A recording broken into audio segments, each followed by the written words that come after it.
En el mismo tiempo que se conoce la decisión de los Estados Unidos, mejor dicho, la decisión del primer ministro de Israel de decir nos vamos a quedar en Gaza hasta que expulsemos definitivamente a Hamas, hasta que recuperemos a los rehenes, también para presionar a Donald Trump. Todo esto que refiere a lo que podríamos llamar los nazis contemporáneos, quienes pretenden hoy, como lo decían los hutíes en su bandera, la muerte de Israel y la maldición de los judíos. Se va conociendo mucho de lo que pasaba hace 80 años al mismo tiempo. Se va conociendo mucho, sobre todo, de lo que fue la ruta de las ratas. Algo de lo que venimos hablando mucho aquí en DNews, porque tiene que ver también con el papel que tuvieron muchos países de nuestra región para abrirles las puertas a los criminales nazis. Habrá que hacer en algún momento un mea culpa de por qué nuestros gobiernos de los años 40, 50, 60 decidieron abrirle las puertas a los máximos criminales de la humanidad. ¿Por qué Argentina permitió que vinieran algunos de estos criminales? ¿Por qué lo mismo hicieron Paraguay, lo mismo hizo Brasil? Y se va conociendo información a partir de que hoy en Argentina hay un gobierno, que es el gobierno de Javier Milei, muy comprometido con que se sepa la verdad histórica respecto de la complicidad con el nazismo y respecto de esto, de la ruta de las ratas, que es básicamente, te voy contando algunos datos, eran las rutas que permitían el financiamiento y las vías de escape de muchísimos jerarcas nazis, entre ellos oficiales de las SS, Eichmann, Mengele, Bardi, Priebke, algunos de los que vamos a ver incluso en imagen, que obtenían documentos falsos, que a través del apoyo logístico de muchos fanáticos como ellos salían a través del sur de Europa, muchos de ellos por Italia, y utilizaban, por ejemplo, redes de la iglesia. Aquí también tendrá que hacer un mea culpa un sector de la iglesia con este tema. La Cruz Roja, que aparece hoy apoyando a Hamas, bueno, en ese momento también apareció sirviéndoles a los criminales nazis para escapar. Y gobiernos latinoamericanos, aquí un papel muy importante que tuvo el gobierno en ese momento de Juan Domingo Perón, recibiéndolo. Y Argentina fue el destino más importante. Bueno, ¿qué es lo que se conoció en estas horas? A partir de fabricaciones militares, es decir, la empresa que tiene el ejército argentino para producir armamento, se desclasificaron actas del periodo que va de 1945 a 1950, es decir, los primeros 5 años de la posguerra, y se encontraron 4 actas secretas que hablaban de órdenes confidenciales de contratación en Europa. Lo que se cree es que esas órdenes confidenciales sirvieron para financiar viajes y también la estadía de criminales de guerra nazis por Argentina. Y ahí fueron identificados Mengele, Priebke, Kushman y Eichmann. La ruta de entrada, de vuelta, pasaportes falsos, la aparición y la utilización de la Cruz Roja, la presencia de otros avales, de países que daban avales, como por ejemplo España, con por lo menos, según un primer estudio, 180 criminales nazis identificados que vinieron a la Argentina. Alemanes, croatas, ucranianos, holandeses, belgas. Son 1.850 documentos que fueron desclasificados de la Secretaría de Inteligencia, de la Policía Federal, de la Gendarmería y que forman parte de esto que está siendo investigado. Ahora, quiero que nos centremos en 2 de estos personajes. Podríamos hablar mucho de Eichmann, podríamos hablar mucho de otros de estos personajes, pero vamos a arrancar con Joseph Mengele, porque la semana pasada hubo toda una serie de desclasificaciones que se hicieron también en Argentina respecto de este que tal vez sea uno de los personajes más siniestros, incluso dentro de ese mundo ultra siniestro que fue el mundo del Tercer Reich. ¿Por qué? Bueno, porque fue el que se dedicaba a experimentar con humanos, el que se dedicaba a hacer pruebas para ver si podía cumplir con esos planes macabros de perfeccionamiento de esa raza aria que ellos querían consagrar y de la eliminación de todas las otras razas, muy entre comillas, pero es el lenguaje que ellos utilizaban. ¿Quién fue Mengele? ¿Qué papel tuvo en la Argentina? Bueno, fue apodado el Ángel de la Muerte. Realizó experimentos médicos con niños en Auschwitz, sí, con niños, sobre todo con una obsesión con gemelos. Te cuento algunos datos de la historia más allá de lo que estás viendo aquí en pantalla. Él nace en 1911 en Baviera, Imperio Alemán en ese momento, estudia medicina en la Universidad de Múnich, obtiene un doctorado en antropología en la Universidad de Múnich, también en 1935. Se une en el 37 al Instituto de Biología Hereditaria y de Pureza Racial en Frankfurt, ya dominado obviamente por el nazismo, estamos hablando de 37, 4 años después del triunfo de Hitler. Ese mismo año se afilia al partido nazi.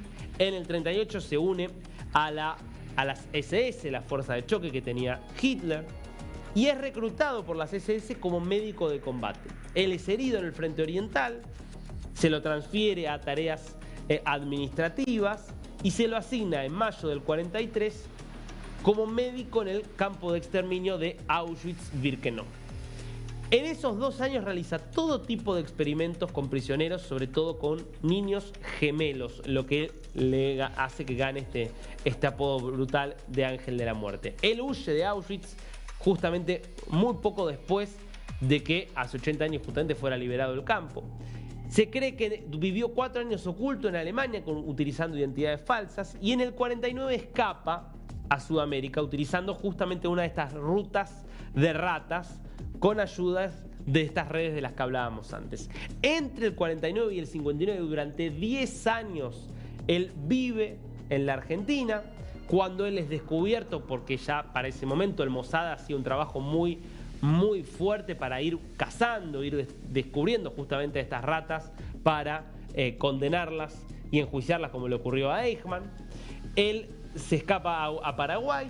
En el 61 se muda clandestinamente a Brasil, protegido por simpatizantes nazis, y el 7 de febrero de 1979 muere ahogado tras sufrir un derrame cerebral mientras nadaba en Brasil.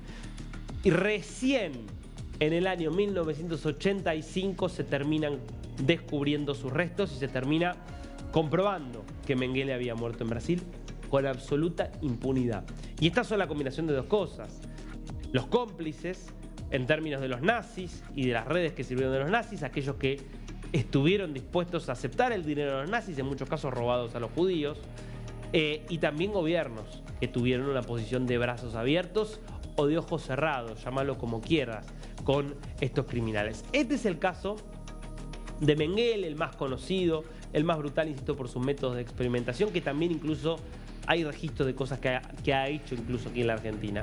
Pero hablemos de Pribke, porque de Pribke se sabe un poquito menos y se conoció mucho a partir de la desclasificación de documentos que hizo el gobierno argentino. Pribke, él era oficial de la Gestapo, la policía secreta, la policía militar del nazismo, y él es sobre todo considerado el mayor responsable de la masacre de las fosas adriatinas de 1944. A ver, Pribke nació en el 1913 en Henningsdorf, muy cerquita de Berlín, también en lo que era en ese momento el Imperio Alemán. Se convierte en un miembro muy activo del partido nazi, también se suma a las filas de la SS, está en la Gestapo en Berlín durante la guerra y se traslada a Roma, obviamente la Roma en ese momento ya casi totalmente controlada por los nazis, con un Mussolini como títere, y es el máximo responsable de esta masacre de las fosas adriatinas allí en Roma, donde 335 civiles fueron asesinados porque se estaba formando allí un ataque de partisanos, es decir, de un grupo de resistencia que quería derrocar al régimen de Mussolini y al régimen nazi, ¿no? Él fue capturado por fuerzas aliadas, esto es impresionante porque en el 45 lo capturan, lo envían a un campo de prisioneros en Italia, pero él logra escapar un año después de ese campo. Y en el 48 se traslada a la Argentina también utilizando documentos falsos de estas rutas de ratas de las que hablábamos antes. Él vive casi 40 años en la Argentina, casi 50 años, perdón, en la Argentina, entre 1948 y 1994, casi toda esa vida en Bariloche, en la provincia de Río Negro, en el sur de la Argentina. Allí trabaja como maestro y como comerciante, con mucha protección de la comunidad local, también de ciertos sectores políticos, con simpatías muy claras por el nazismo. Él fue localizado y hasta le hizo una entrevista a un periodista de ABC News en el 94 y termina siendo extraditado y fue juzgado en Italia justamente por la masacre de las fosas Aderatinas. Y fue condenado en el 96 a cadena perpetua por crímenes de guerra.